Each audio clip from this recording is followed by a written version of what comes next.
In Dragon Ball Super Chapter 103, we see Broly reattain a Super Saiyan state against Gohan Beast. Now, obviously, in Chapter 101 and Chapter 102, Toyotaro made it very clear and confirmed the long-standing theory that Broly wouldn't be able to turn Super Saiyan after the events of the Dragon Ball Super Broly movie and a subsequent Broly movie manga adaptation. Even though we've never got a full adaptation, we've only really got summarizations and flashbacks. Now, obviously, the debate has been raging on as to whether who is stronger out of Goku and Gohan. I think a lot of you know my take on it. It is Gohan, in my opinion, at least in terms of totality in raw power, even though Goku likely has this skill and hacks advantage, which could serve as an equalizer and swing the battle in his favor. But in terms of raw power, I believe that Gohan Beast is the strongest right now. Of course, Broly decides to face off against Gohan, and by copying a method somewhat of Gohan, by controlling his anger, he becomes a Super Saiyan and stays controlled Super Saiyan. That's what people are referring to in terms of Broly's Super Saiyan form, is that it is a controlled Super Saiyan, as opposed to the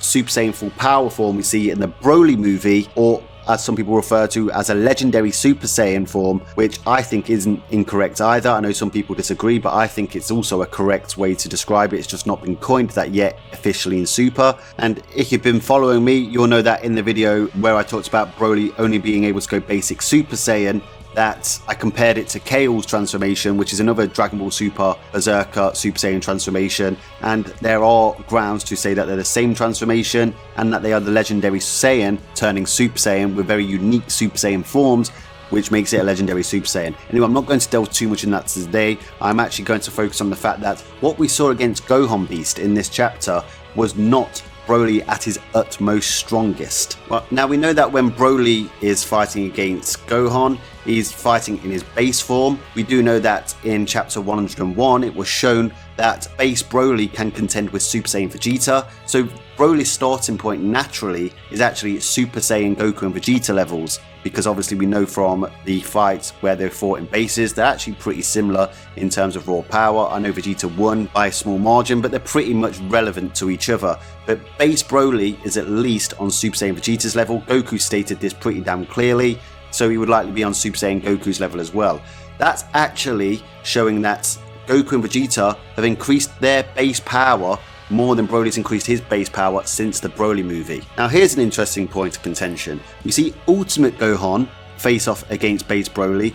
I would say that Gohan in his ultimate form looked quite calm against Broly. He didn't really look like he was struggling in any form or shape or manner. I know it was only a short sequence, but you know, he's got a smile on his face. It's only because Broly asks him to transform into his beast mode, obviously because Broly's interested in this process of going into beast because it's relevant to his own anger issues, that Gohan transforms into beast. Gohan Beast lands the best punch I've seen in Dragon Ball Super for a long time on Broly. He rocks Broly big time. Now guys, must be known, this is a sparring match. The Gokuists won't like to hear it. This is a sparring match. Gohan is not trying to kill his father. He is not trying to kill Broly. If he was trying to kill Broly in this moment against base Broly, he would have done. The power differential was that much. Broly obviously survives this hit and then becomes a Super Saiyan by copying Gohan's method. But I think the interesting point of contention here is that Ultimate to Beast in comparison to base Broly to Super Saiyan Broly, if it is just simply regular Super Saiyan, which I'm actually going to argue for in just a moment, then you could say it's a 50 times multiplier. And of course there are the caveats as to whether this is more of a C-type Super Saiyan, but we'll get into that in just a moment. But if it is just regular Super Saiyan, it's a 50 times multiplier. That would indicate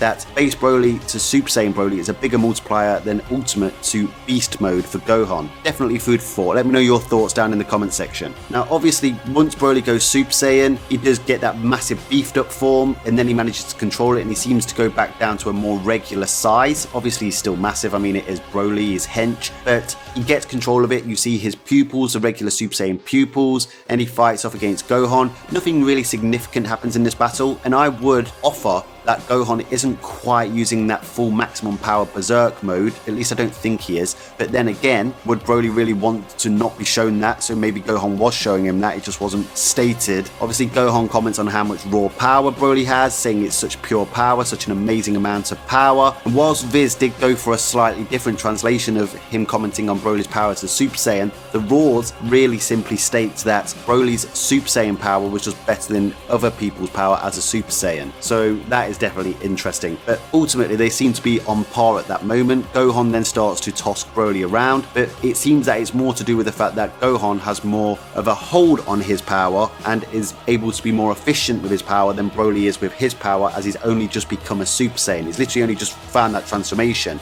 Now obviously we know he went Super Saiyan in the Broly movie, but that was his Super Saiyan full power, or a Berserk Super Saiyan, or Legendary Super Saiyan, whatever you want to call it. He didn't really have any control over that. It was basically just a powerhouse wrecking ball. But I'm not even going down the road of Beerus commenting on the fact that Broly doesn't even have full efficiency as a Super Saiyan yet. Whether Broly's even at Super Saiyan grade 4 yet is another question you could answer, because obviously we know that the Z Warriors went through this light level of training way back in the Cell games, but we would imagine that this could just be a grade 1 Super Saiyan. But one thing we do know is that Broly's Super Saiyan full power state, if it is the equivalent of the legendary Super Saiyan states that we saw in Dragon Ball Z Broly movies, then that would actually be more of an equivalent to a grade 6 Super Saiyan based on resources and information from certain guides. Quintessentially meaning it's even stronger than a Super Saiyan 2. Obviously Super Saiyan 2 isn't an impressive form in Dragon Ball Super anymore, but in terms of a multiplier, when you add it to base Broly's power, where he currently lies, his starting point, it is a huge multiplier of power. Never mind the fact that that state puts him in an unbounded level of adaptation rate, as we saw in the Dragon Ball Super Broly movie. But what I would like to offer to you is that what Dragon Ball Super Chapter 103 does is makes plenty of nods to Second Coming, the Dragon Ball Z Broly movie, Broly's second appearance in the movie canonicity. Not only do we see Broly fight against Gohan, and I actually pointed this out before the chapter came out. I said that they would make nods to Broly Second Coming. As you can see on my screen, that's the video I made of it, the thumbnail. And essentially, we saw more of that, not just Broly fighting Gohan. We saw Goten and Trunks in their base forms try to tackle Super Saiyan Broly, which I thought was a funny nod to Second Coming, because they did that in the Second Coming movie as well. But Broly having pupils as a Super Saiyan actually happened in Broly Second Coming too.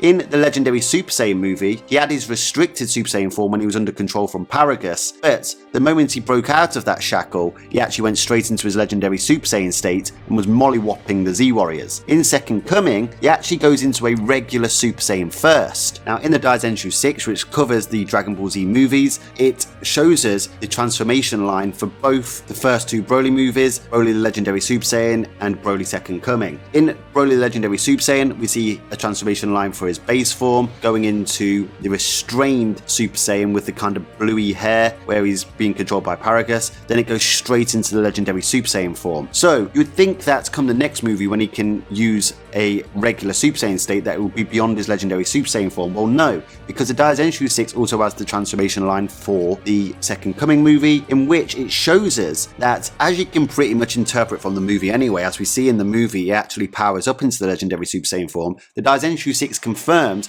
that Broly is just a regular Super Saiyan when he has the pupils, when he initially fights against Goten and Trunks, when Gohan first turns up. Then he eventually goes into his bulked up legendary Super Saiyan form, where he loses the pupils. Once again, confirming that this version of that form is stronger than the regular Super Saiyan that Broly had in that movie, and he had the pupils in the movie as well. And what we see in Chapter 103 of Dragon Ball Super is him get the Super Saiyan with the pupils. But what if he lost it? What if he truly went berserk? What if he couldn't control it? Would he get even stronger, as like it was in the Dragon Ball Z movies? What I'm offering to you is that they are following a similar story, just told in a very different way, of Broly's power-ups. Despite the difference in origin, there are a lot of parallels. You could even argue that the Akari form in the Dragon Ball Super Broly movie is the quintessential parallel to the restrained Super Saiyan form in movie 8. Eventually, Broly's going to go berserk. We know that's going to happen because the story isn't finishing, and his whole depiction is basically him going berserk and losing himself and becoming an unstoppable force in his legendary Super Saiyan state. I can see that happening again. Obviously, it's gone for a different story. They've trained him, he can control his Super Saiyan form, but what we know about Broly in his Super Saiyan full power state or legendary Super Saiyan state is he just continues adapting and getting stronger and stronger and adapting to his opponent, like we saw against Gogeta, where he went from fighting Super Saiyan Gogeta all the way up to Super Saiyan Blue Gogeta, which is an enormous multiplier of raw power. So the character I think they're actually setting up to die and allow Broly to go into this state yet again is Limo. I do not think it'll be Chilai. Limo's getting way too much spotlight right now. He's constantly offering the warriors food and drinks. Broly's calling him out as the best cook in the universe. That motherfucker's getting killed, and that will cause Broly to snap. Mark my words, write it in your diary. As we see in Second Coming, Broly actually goes from regular Super Saiyan into the legendary Super Saiyan form, and it's depicted as him getting stronger. So, if Super is following the same route, which I do believe it is, when Broly next goes into his Super Saiyan full powered state, or his Berserker state, I believe he'll get stronger. I think what you could say is his Berserker state actually allows him to adapt in battle. As we saw with Gohan vs Broly in chapter 103, it's likely that Broly wasn't actually adapting during the battle, and that's why the battle itself was remaining even keel. Obviously, Gohan had the advantage due to him having better control and efficiency with his form, but you know, it wasn't a one-sided fight really, or depicted that way in Beerus' words. But if Broly was to go into his Berserk state, he would continue growing stronger and surpass Gohan in terms of strength. In fact, fighting Gohan might allow him to adapt better to his actual Super Saiyan full powered state anyway. There is a guide that literally explains the Broly types into Type A Broly, Type B Broly, and Type C Broly.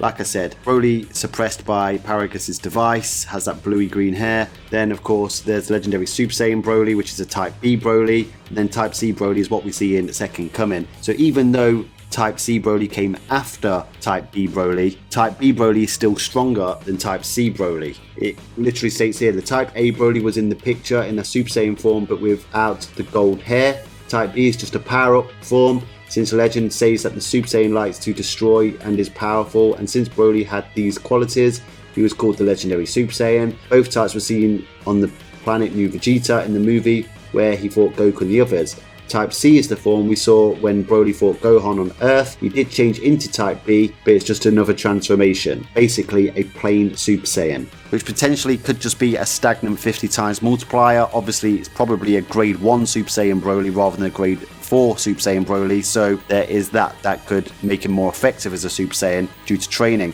However, there's also the question with Super Broly that wasn't there with the initial Z Broly, is how is the Ikari form playing into this? We did get the coloured version which shows Broly in the flashback having yellow-brown eyes, which could be an indicator that Ikari was a form in the Dragon Ball Super manga adaptation of the Broly movie.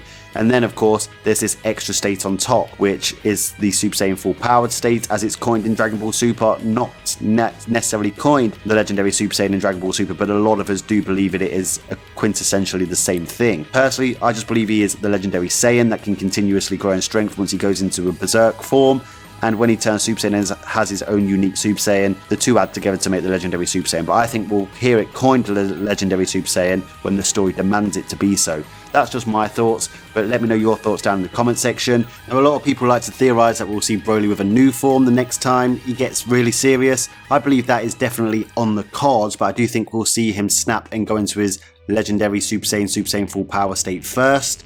Maybe after that, maybe we'll get some sort of primal form following on from his Ikari state. And in Daizenshu 6, it does point out that initially in these original designs he did have a tail, it was just removed. Super Dragon Ball Heroes did see him transform into a Super Saiyan 4. I don't believe the Super canonicity will take that route, but it could still use the Ikari state to see some sort of primal Uzaru state, who knows, or it could go the God route that we saw in the Dragon Ball Z attraction ride in Japan, where we see God Broly. Given that he's on Beerus' planet, that's a very likely scenario now. Scary thing is, Broly hasn't reached his potential yet even as a Super Saiyan, and is likely a lot stronger than what we saw in chapter 103. Once he can utilize his power or goes into a Berserk state, he will just continuously rapidly grow and surpass the Z Warriors, as is his depiction, as is his portrayal in the past. Of course, he'll get defeated in the end by Goku and friends, but there's that. Anyway guys, let me know your thoughts down in the comment section. I look forward to reading them.